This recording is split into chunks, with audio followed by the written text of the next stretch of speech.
यवतमाळ जिल्ह्यातील कळंब तालुक्यातील उमरी येथे हजारो भाविकांचे श्रद्धास्थान असलेल्या श्री नागेश्वर इंद्रशीष मंदिरात 9 ऑगस्ट शुक्रवार रोजी नागपंचमी उत्साहात साजरी करण्यात आली।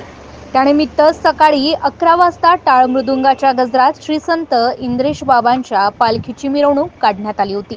सर्वप्रथम पालखीची मिरवणूक श्री विठ्ठल रुक्मिणी मंदिरात जाऊन ज्ञानेश्वर माऊलींचा गजर केला व पांडुरंगाची आरती करून जिल्हा परिषद प्राथमिक शाळा तसेच इंदिरा चौकात येऊन भजनी मंडळींनी श्री संत इंद्रेश बाबांचा जयघोष करून नाग मंदिरात नागदेवतेची आरती करण्यात आली। त्यानंतर पालखीची मिरवणूक इंद्रशेष हरी गंभीर शेष हरी असा जयघोष करीत श्री नागेश्वर इंद्रशेष मंदिरात प्रस्थान होऊन काल्याचा अभंग व श्री संत इंद्रशेष बाबांची महाआरती करून उपस्थित भाविकांना तीर्थप्रसादाचे वाटप करण्यात आले।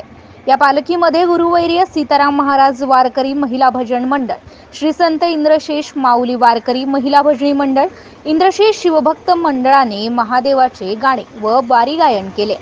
MCN न्यूज मराठी करिता विशाल मासुरकर, यवतमाळ।